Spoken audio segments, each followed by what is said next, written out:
নমস্কার বন্ধুরা, আপনারা দেখতে পাচ্ছেন কর্মবার্তা ইউটিউব চ্যানেল। আবারও কিন্তু স্বাস্থ্য দপ্তরে অনেকগুলি রিক্রুটমেন্ট ছাড়া হয়েছে। আপনারা 8ই মার্চের মধ্যে এগুলি ফিল আপ করতে পারেন অনলাইনের মাধ্যমে। চলুন কি কি পোস্ট আছে দেখা যাক। প্রথমে দেখে দিই, ল্যাবরেটরি টেকনিশিয়ান ARTC, একটি জেনারেল পদ আছে, 21,000 পার মান্থ। এখানে আপনাদের BMLT বা BMLS থাকতে হবে।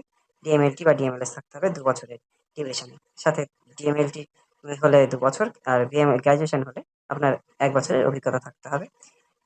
প্রিফারেন্স বা ডিসেবল যদি বলতে হয় তাহলে মাস্টার ডিগ্রি থাকলে পেয়ে যাবে। এরপরে আসছি মাল্টিপারপাস রিহ্যাবিলিটেশন ওয়ার্কার। ঠিক আছে, এখানে টোটাল 8টি পদ আছে, পার মান্থ 18,000। এখানে দেখতে পাচ্ছেন বিভিন্ন কোটায় বিভিন্ন রকম ভাবে এখানে সিট ভাগ করা আছে, এবং মিনিমাম 21 বছর হতে হবে আপ টু 40 বছর পর্যন্ত। এবং সিলেকশন প্রসেস কিন্তু আপনাকে গ্রাজুয়েশন এবং পোস্ট গ্রাজুয়েশন 10-12 এর উপরে ভিত্তি করে হবে। তারপরে দেখে নিই ভিভিডি টেকনিক্যাল সুপারভাইজার। এখানে আপনারা দেখতে পাচ্ছেন মোট 2টি সিট রয়েছে। এখানে টোটাল স্যালারি কিন্তু 24,000 হবে।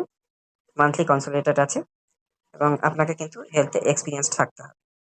এখানে 12 এবং গ্রাজুয়েশন এক্সপিরিয়েন্স কম্পিউটার ইত্যাদির মাধ্যমে আপনাকে বাছাই করা হয়। আরেকটি ব্যাপার, ভিভিডির মধ্যে কিন্তু আপনার ড্রাইভিং লাইসেন্স মাস্ট ধরা হয়। তো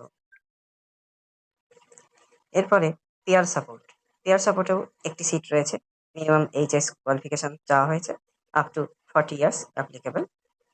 ঠিক আছে, এরপরে দেখুন STS বা সিনিয়র ট্রিটমেন্ট সুপারভাইজার। এখানে একটি সিট রয়েছে এসির মাধ্যমে, পার মান্থ 25,000।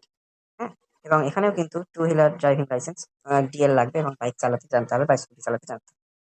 এরপরে আরেকটি আছে লাস্ট, মেডিকেল অফিসার NTAP। এখানে কিন্তু স্যালারিটা 60,000 রয়েছে, এবং আপনাকে MBBS ডিগ্রি থাকতে হবে MCI এর আন্ডারে বা NMC এর আন্ডারে, এবং প্রিফারেন্সিয়াল ক্রাইটেরিয়া ডিপ্লোমা বা MD থাকতে হবে, বা CHA টিউবারকুলোসিস বা টেস্ট এর উপরে থাকতে হবে। সাথে 2 বছরের এক্সপিরিয়েন্স যদি PHP-তে বা পাবলিক হেলথ প্রোগ্রামের মধ্যে আপনার থাকে, তাহলে কিন্তু আপনি প্রিফারেন্সিয়াল গেজ পাবেন। চলুন এটি কোথায় চলছে রিক্রুটমেন্ট দেখে নিই। NHM এর আন্ডারে চলছে 24 পরগনায়, সাউথ 24 পরগনায়। এখানে 27শে ফেব্রুয়ারি থেকে কিন্তু ফর্ম ফিল আপ শুরু হয়ে গেছে wbhealthgovernment.in এর আন্ডারে, এবং 8ই মার্চ এটার কিন্তু অনলাইন রেজিস্ট্রেশন বন্ধ হয়ে যাবে। 9 তারিখে আপনি ফাইনালি সাবমিট করতে পারবেন, কিন্তু রেজিস্ট্রেশন করতে পারবেন না। SC ST-দের জন্য 50 টাকা পড়বে ফর্ম ফিল আপে, এবং OBC এবং জেনারেলদের জন্য কিন্তু 100 টাকা ফর্ম ফিল আপ করবে। তো এরকম আরো নতুন আপডেট পেতে আমাদের চ্যানেলটিকে সাবস্ক্রাইব করুন এবং সঙ্গে থাকুন কর্মবার্তায়। ধন্যবাদ।